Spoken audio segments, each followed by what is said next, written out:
of end of summer. So I'm just going to chop that up and roast that as well. I'm actually not really sure how good it's going to taste, but I think we'll just roast it and we'll see. So I'm going to start with that.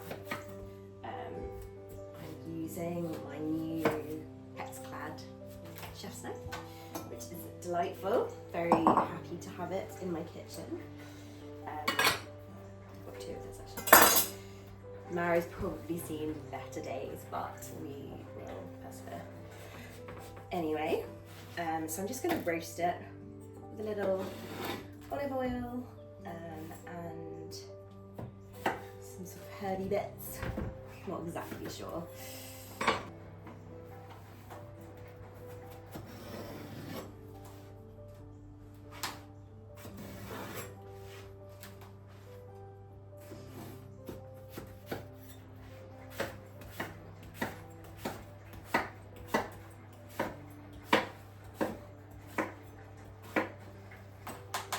Doesn't smell amazing, so it could well be that it doesn't actually have any flavour. God, it's huge, isn't it? I need another tray. We're definitely past courgette season now, but there's a little grocer in town who gets like local stuff from the nearby towns, and he just had this on his stand. I think it was last week I got it. And I just thought, you know what, looks pretty as well. He actually said he bought them by mistake, which I guess makes sense because marrows are kind of, they're not the nicest thing to cook with. Like, they don't have a huge amount of flavour. So anyway, I helped him out by buying one. It wasn't very expensive. I think it was about 80p for that whole thing. So if there's any flavour in it, that might actually be quite a nice thing. I might just put some pumpkin seeds in there. What else have we got in here? Maybe some pine nut, pumpkin seeds, and some pumpkin seeds. Just a few roast pumpkin seeds, and probably some chili flakes. My cooking is not particularly neat, as you will soon discover. Where are my chili flakes?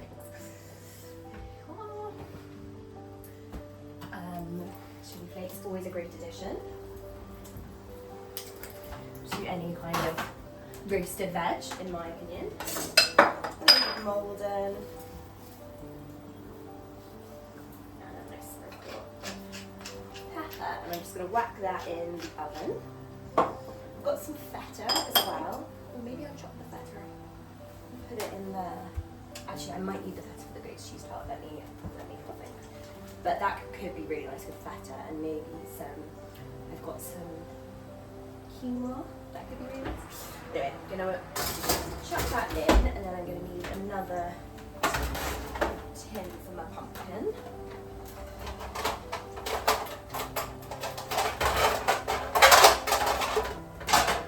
We are blessed with a very aesthetic kitchen, but not the most storage or practical. I'm currently ghostwriting a cookbook in this space, and it is literal mayhem. This is basically all the storage we have for food, apart from the shelves, which you've probably seen in something. But then, yeah, I have to store all of my like cooking equipment in here, which is fun. Okay, so I've got a tiny pumpkin. She's actually quite muddy. I'm gonna go give her a wash. She's beautiful. So I've actually not cooked with this sort of pumpkin before. The last one I used was like a delicate pumpkin, so much kind of bigger, juicier flesh. This is just a Sainsbury's one. It costs about £1.50, I think. I think it's one of the ones that's bred for eating rather than carving. I don't know, it's bred for eating, not carving, because the carving ones taste like sugar. Tastes really bad. So I'm going to start by just chopping around the sort of stalky bit.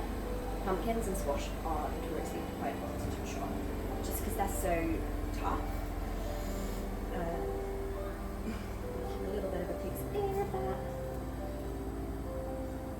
It's like when you're carving a pumpkin, I guess you just start by doing that little bit. Hopefully it'll just pop out Ooh, it's coming. There we go. So that's looking nice. I'm gonna now cut it in half. It smells good, but it does smell like a carving pumpkin. So again, we may not be optimizing the flavour here.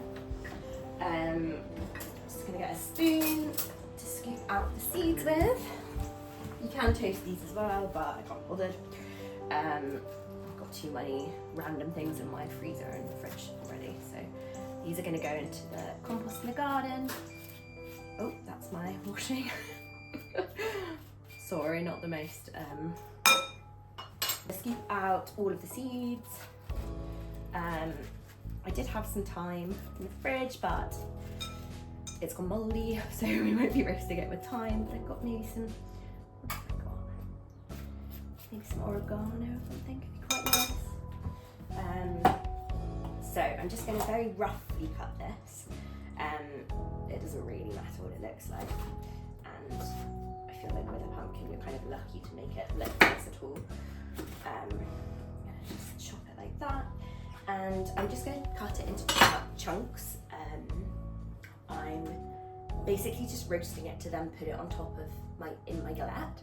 So it doesn't really matter how it's looking, because the beauty of a galette is it's not a perfect tart anyway, which is what I like them especially.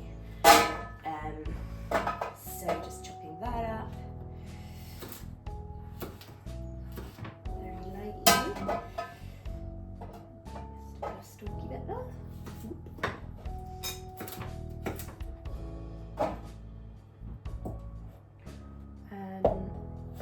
So today I'm working from home, which is nice, really nice. What am I doing today? I've got a load of photo editing I need to do. I think I mentioned I'm ghost writing a cookbook, so I've got a few recipes for that I need to write and test, which should be good. I've got a shoot tomorrow as well, which I need to kind of prep for. That's my pumpkin, kind of roughly chopped, and they just need to be kind of similar-ish sizes. Load of olive oil, load of salt, black pepper again, and then I'm just going to put that in the oven to roast for sort of 20 to 30 minutes, I reckon, because it's going in later on top of the galette as well. I don't want it to kind of be overcooked, but it needs to get a bit of cooking happening, because the galette won't cook the whole way, and it takes longer than that. So I'm going to chop that in there. So those are in the oven, and I'm going to go and hang the laundry up. We are big believers in IKEA bags for laundry in this household, and it's not supposed to rain today, so I'm going to try and hang up in the garden.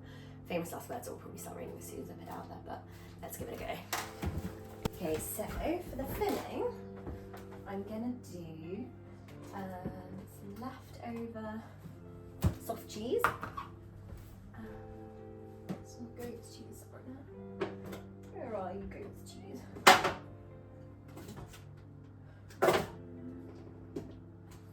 Do you have some feta?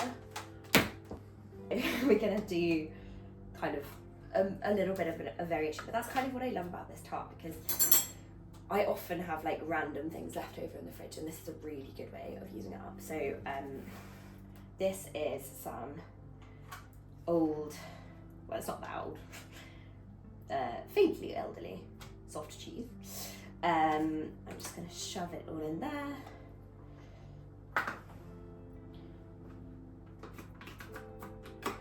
Then I'm going to do like half of a thing of feta, I think, which will give it the tang that the goat cheese would have.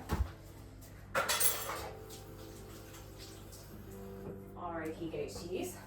Thank you, husband. So I'm going to do like 50 grams of the feta, and then I'm just going to top it up with creme fraiche, which is something else I quite often have in the fridge that is like just great for whacking in anything, pretty much. A little bit of feta in there. Yum, yum, yum.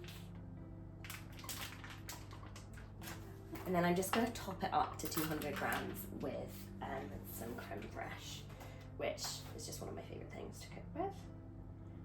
100 grams exactly. Love it when that happens. So then I'm going to grab a fork, just mush that together. I'm going to add a bit of lemon juice and a tiny bit of olive oil until it comes together in a kind of smooth, creamy, yummy filling. And remember, it will kind of melt as it goes into the galette as well. So just giving that a little zhuzh. A dollop of olive oil, a bit of salt. I'm going to cheat and use lemon juice. Do I have lemon juice? I do have lemon juice. Yeah, I'm going to cheat and use a little bit of lemon juice just because. But by all means, use fresh lemon. In a bowl, I just mixed some feta, some soft cheese, like Philadelphia, and a little bit of creme fraiche, and that's my filling for the galette. I did a little bit of salt, a little bit of pepper, a squeeze of lemon juice. I cheated and I used plastic, obviously, and a tiny bit of olive oil as well. So that's my galette filling all done, super, super simple. We're just waiting for the pumpkin to roast and then we will roll it out. I've just got my pastry out the fridge. I swear by the Leafs,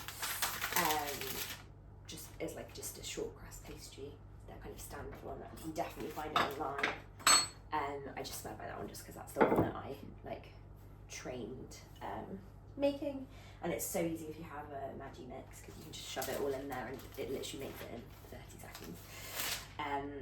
But this would also work just with like a shop bought roll, no judgment at all. Always have a couple of those in the freezer in case something goes wrong. So I'm just gonna kind of freeform roll it out, and that's the beauty of a galette. It doesn't need to be perfect, which is why it really speaks to me. So I'll just start by, I always roll it out on the sheet, which again is definitely not the right way to do it, but for me it just saves space and time. So yeah, just roll it out nice, and this probably wasn't the best shirt to wear for this. It's got little like ribbony bits, which are really cute, but they're probably not great for cooking. Okay, I have rolled my pastry out. The beauty of a galette is it doesn't need to be a perfect shape, which is why it works quite so well for me. I'm just going to spoon the filling into the centre. Again, just very haphazard. Does not have to be perfect at all. Spoon it all into the middle, and then we're just going to spread that out.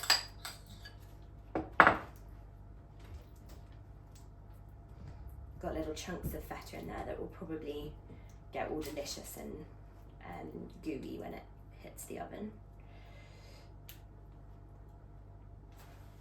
And then I'm going to pull my pumpkin out of the oven where it's nicely roasted. Comes the pumpkin. Just going to pop that on the tray, ready to go. Galette is shaking up. Out comes the pumpkin. It's got a nice kind of head start on the roasting there, and it will continue to roast in the galette. Beautiful. So I'm just going to basically scoop it out, range it over my filling.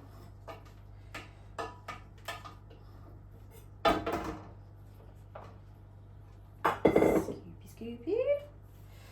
Looking really nice and soft, but not kind of overcooked, which is exactly how we want it. I'm just piling it on. It really does not need to be perfect. Something like that, and then I'm going to fold up the edges of my galette, and we can always add more pumpkin. So literally just kind of tucking it in like that, nice and folded. So it's looking good.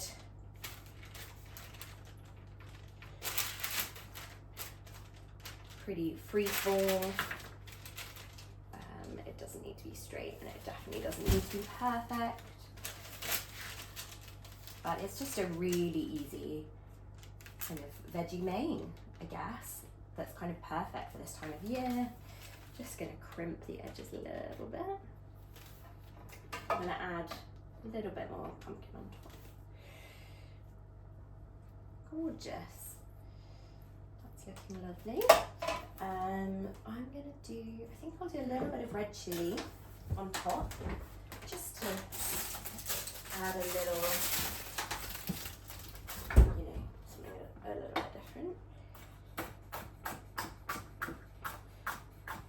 Just a tiny weeny bit. And then I'm just gonna do an egg wash on the edges.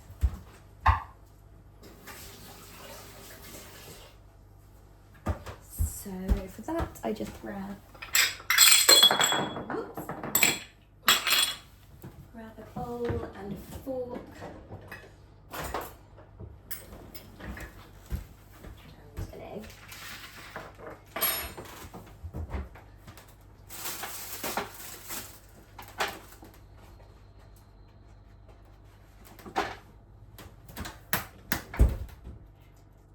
Pop the egg in like that. Compost as well, which is good. Break up the yolk.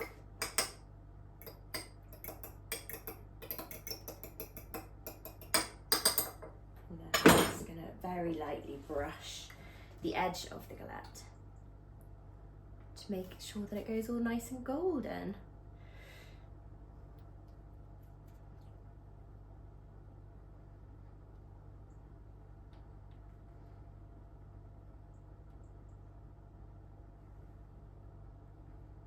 There we go. So she's looking rustic, but she's going to be scrummy. Beautiful. I'm actually going to do another galette later, so I'm going to leave there. Right, there she goes. Goes to the oven for, we're going to just kind of keep an eye on her, I would say about 20 minutes.